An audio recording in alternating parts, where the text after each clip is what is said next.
ಆತ್ಮೀಯ ವೀಕ್ಷಕರೇ, ನಮ್ಮ ಪ್ರಥಮ ಸಂಸ್ಕಾರ ವಾಹಿನಿಗೆ ನಿಮ್ಮೆಲ್ಲರಿಗೂ ಹೃತ್ಪೂರ್ವಕ ಸ್ವಾಗತ. ನಮ್ಮ ಹಿಂದಿನ ಶ್ಲೋಕ ಮಾಲಿಕೆಯ ವಿಡಿಯೋದಲ್ಲಿ ನಾವು ಪ್ರತಿದಿನ ಬೆಳಗ್ಗೆ ಎದ್ದ ಕೂಡಲೇ ಹೇಳಬೇಕಾದ ಕರಾಗ್ರೆ ವಸತೆ ಶ್ಲೋಕ, ಅದರ ಅರ್ಥ ಮತ್ತು ಮಹತ್ವವನ್ನು ನಿಮಗೆ ತಿಳಿಸಿದ್ದೆವು.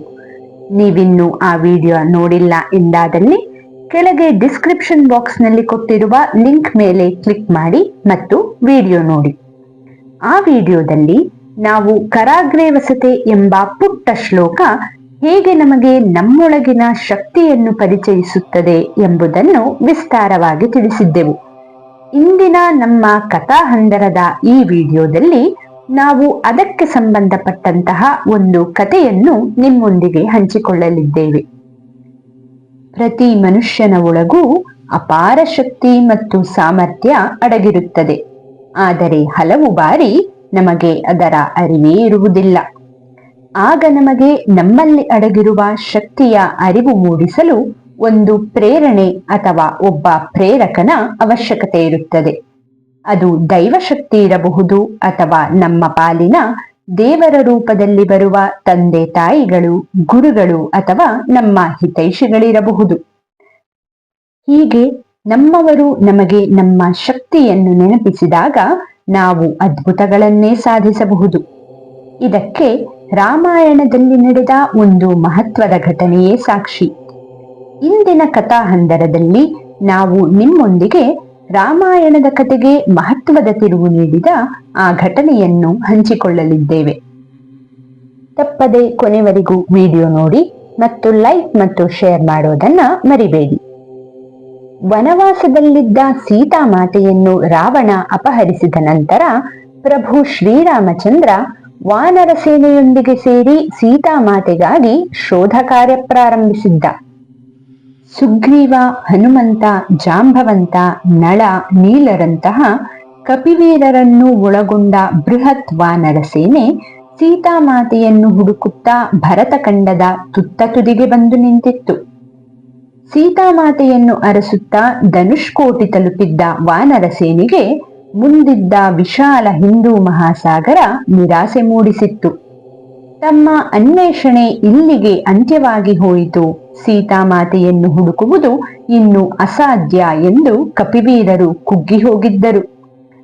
ಸೀತಾಮಾತೆಯ ಸುಳಿವು ಪತ್ತೆ ಹಚ್ಚದೆ ಪ್ರಭು ಶ್ರೀರಾಮಚಂದ್ರನ ಬಳಿ ಮರಳುವ ಬದಲು ಅಲ್ಲೇ ಸ್ವಲ್ಪ ದೂರದಲ್ಲಿ ತನ್ನ ರೆಕ್ಕೆಗಳನ್ನು ಕಳೆದುಕೊಂಡು ಬಲಹೀನವಾಗಿ ಬಿದ್ದಿದ್ದ ಪಕ್ಷಿರಾಜ ಸಂಪಾತಿಗೆ ಆಹಾರವಾಗಿ ಅವನ ಹಸಿವನ್ನಾದರೂ ತಣಿಸೋಣ ಎಂದು ಆ ವಾನರ ವೀರರು ನಿರ್ಧರಿಸಿಬಿಟ್ಟಿದ್ದರು.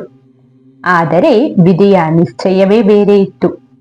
ವಾನರ ವೀರರು ನಡೆಸುತ್ತಿದ್ದ ಸಂಭಾಷಣೆಯನ್ನು ಆಲಿಸಿದ ಸಂಪಾತಿ ಎಂಬ ಆ ಮಹಾಪಕ್ಷಿ ವಾನರ ಸೇನೆಗೆ ಸೀತಾದೇವಿಯ ಸುಳಿವು ನೀಡಿತ್ತು.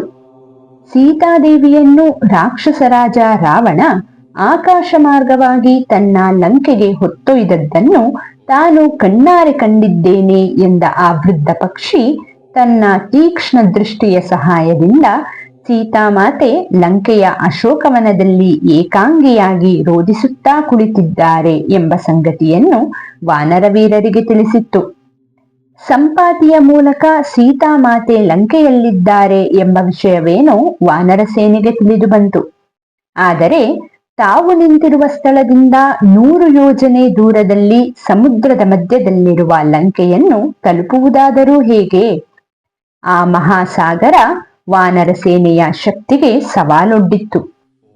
ವಾನರ ಸೇನೆಯಲ್ಲಿದ್ದ ವೀರಾಧಿವೀರರು ತಮ್ಮ ಶಕ್ತಿಯನ್ನು ನೆನೆದು 100 ಯೋಜನೆ ದೂರ ಹಾರುವುದು ನಮ್ಮಿಂದ ಅಸಾಧ್ಯವೆಂದು ನಿಶ್ಚಯಿಸಿಬಿಟ್ಟರು. ಎಲ್ಲರೂ ಕೈಚೆಲ್ಲಿ ಕುಳಿತಾಗ ಹಿರಿಯ ಯೋಧ ಜಾಂಬವಂತ ಎಂಬ ಕರಡಿ ಈ ಸಮಸ್ಯೆಗೆ ಪರಿಹಾರ ಸೂಚಿಸಲು ಮುಂದಾಗಿದ್ದ. ಅಲ್ಲಿದ್ದವರಲ್ಲೆಲ್ಲ ಅತ್ಯಂತ ಹಿರಿಯನಾಗಿದ್ದ ಜಾಂಬವಂತ ಈಗ ತನ್ನ ಕಾರ್ಯವೇನೆಂದು ಚೆನ್ನಾಗಿ ಅರ್ಥ ಮಾಡಿಕೊಂಡಿದ್ದ. ತನ್ನೊಳಗಿದ್ದ ಅಪಾರ ಶಕ್ತಿ ಮತ್ತು ದೈವ ಬಲವನ್ನು ಮರೆತು ಅಸಹಾಯಕನಂತೆ ಕುಳಿತಿದ್ದ ಹನುಮಂತನನ್ನು ಎಚ್ಚರಿಸುವ ಕೆಲಸವನ್ನು ಜಾಂಬವಂತ ಮಾಡಿದ್ದ. ಹೇ ವಾಯುಪುತ್ರ, ಅಂಜನಿ ಸುತ, ಹೀಗೇಕೆ ನೀನು ಮೌನವಾಗಿ ಕುಳಿತಿರುವೆ? ಭಗವಾನ್ ಶಂಕರನ ಅಂಶವಾದ ಮಹಾವೀರನೇ, ದೇವತೆಗಳಿಂದ ಋಷಿಮುನಿಗಳಿಂದ ಅಪಾರ ಶಕ್ತಿ ಪಡೆದವನೇ, ನಿನಗೆ ಈ ಸಾಗರ ಯಾವ ಲೆಕ್ಕ? ಪುಟ್ಟ ಬಾಲಕನಿದ್ದಾಗ ಧಗಧಗಿಸುವ ಸೂರ್ಯನನ್ನು ಹಣ್ಣೆಂದು ತಿಳಿದು ತಿನ್ನುವ ಬಯಕೆಯಿಂದ ಭೂಮಂಡಲವನ್ನು ಬಿಟ್ಟು ಹಾರಿದವನು ನೀನು. ನಿನಗೆ ಈ 100 ಯೋಜನೆಯ ಸಾಗರ ಹಾರಲು ಸಾಧ್ಯವಿಲ್ಲವೇ? ಈ ಹಿಂದೂ ಮಹಾಸಾಗರ ನಿನಗೆ ಯಾವ ಲೆಕ್ಕವೂ ಅಲ್ಲ. ಸೀತಾಮಾತೆಯನ್ನು ಹುಡುಕುವ ಪ್ರಭು ಶ್ರೀರಾಮಚಂದ್ರನ ಸಂಕಲ್ಪ ನೆರವೇರಿಸಲು ನಿನ್ನಿಂದ ಮಾತ್ರ ಸಾಧ್ಯ. ಹೇ ಹನುಮಂತ, ಎಚ್ಚೆತ್ತುಕೋ, ನಿನ್ನ ಶಕ್ತಿಯನ್ನು ನೆನಪಿಸಿಕೊ. ಹೀಗೆನ್ನುತ್ತಾ ಮರೆವೆಂಬ ಅಂಧಕಾರದಿಂದ ಬಂದಿಯಾಗಿದ್ದ ಹನುಮನನ್ನು ಎಚ್ಚರಿಸಿದ್ದು ಜಾಂಬವಂತ. ಹಾಗಿದ್ದರೆ ಹನುಮ ತನ್ನೊಳಗಿನ ಶಕ್ತಿಯನ್ನು ಮರೆತದ್ದಾದರೂ ಏಕೆ? ಅದನ್ನು ಅವನಿಗೆ ನೆನಪಿಸಬೇಕಾದ ಅವಶ್ಯಕತೆ ಬಂದದ್ದಾದರೂ ಏಕೆ? ಈ ಎಲ್ಲ ಪ್ರಶ್ನೆಗಳಿಗೆ ಇಲ್ಲಿದೆ ಉತ್ತರ. ಹನುಮಂತ ವಾಯುದೇವನ ವರಪ್ರಸಾದ. ವಾನರವೀರ ಕೇಸರಿ ಮತ್ತು ಅಂಜನಾದೇವಿಯ ಮಗನಾಗಿ ಜನಿಸಿದ್ದ ಅವನಿಗೆ ಬಾಲ್ಯದಿಂದಲೇ ಅಪರಿಮಿತ ಶಕ್ತಿ ಇತ್ತು.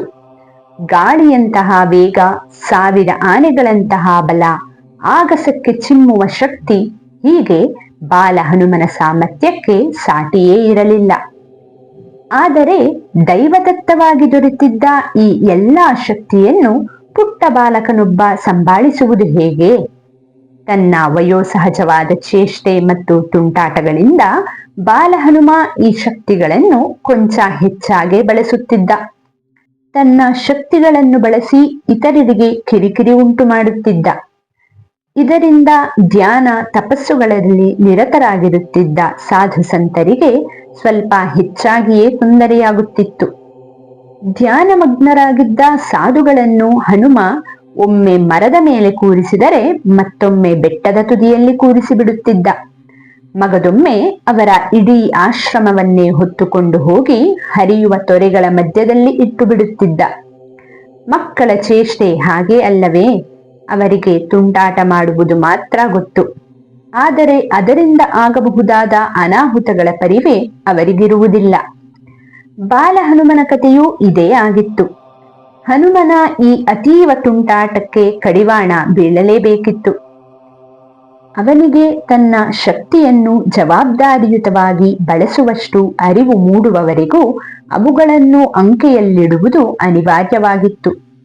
ಇದೆಲ್ಲವನ್ನು ಅರ್ಥ ಮಾಡಿಕೊಂಡ ಸಾಧುಗಳು ಬಾಲ ಹನುಮನಿಗೆ ಶಾಪವೊಂದನ್ನು ನೀಡಿದರು. ನಿನಗೆ ನಿನ್ನ ಶಕ್ತಿಯ ಅವಶ್ಯಕತೆ ಬರುವವರೆಗೂ, ಅದನ್ನು ನಿನಗೆ ಮತ್ತೊಬ್ಬರು ನೆನಪಿಸುವವರೆಗೂ ಅದರ ನೆನಪು ನಿನಗೆ ಬಾರದಿರಲಿ.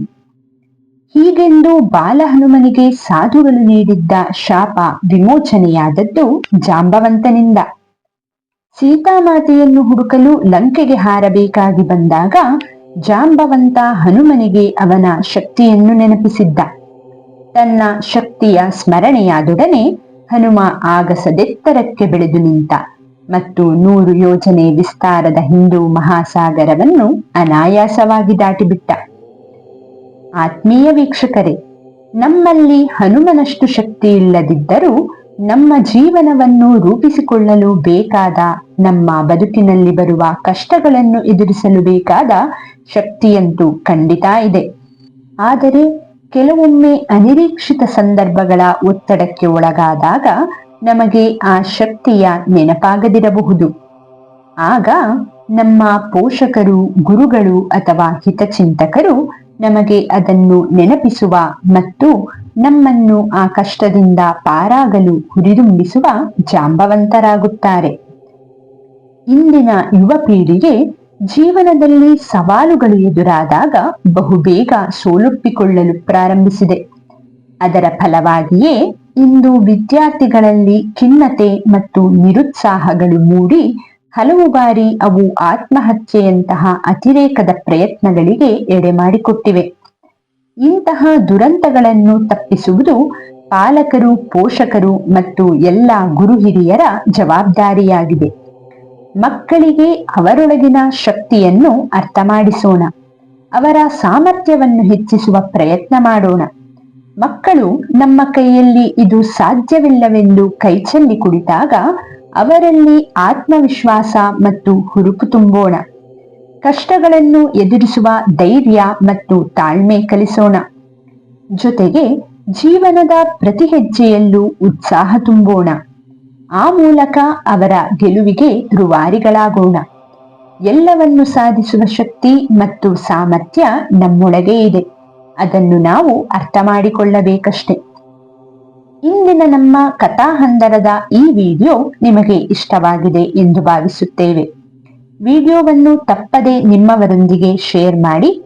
ಸನಾತನ ಭಾರತ ಮತ್ತು ಸನಾತನ ಹಿಂದೂ ಧರ್ಮದ ಬಗೆಗಿನ ಇನ್ನೂ ಹೆಚ್ಚಿನ ವಿಡಿಯೋಗಳಿಗಾಗಿ ನಮ್ಮ ಪ್ರಥಮ್ ಸಂಸ್ಕಾರ್ ವಾಹಿನಿಗೆ ತಪ್ಪದೆ ಸಬ್ಸ್ಕ್ರೈಬ್ ಮಾಡಿ. ನಮ್ಮ ಮುಂದಿನ ವಿಡಿಯೋದೊಂದಿಗೆ ಮತ್ತೆ ಸಿಗೋಣ. ಅಲ್ಲಿವರೆಗೂ ನಿಮ್ಮ ಕಲಿಕೆ ನಿರಂತರವಾಗಿರಲಿ. ಜೈ ಶ್ರೀರಾಮ್, ಜೈ ಭಾರತ್ ಮಾತಾ. ಈಗ ಎಲ್ಲರೂ ಕಣ್ಮುಚ್ಚಿ ನಮ್ಮೊಂದಿಗೆ ಓಂಕಾರ ಹೇಳಿ.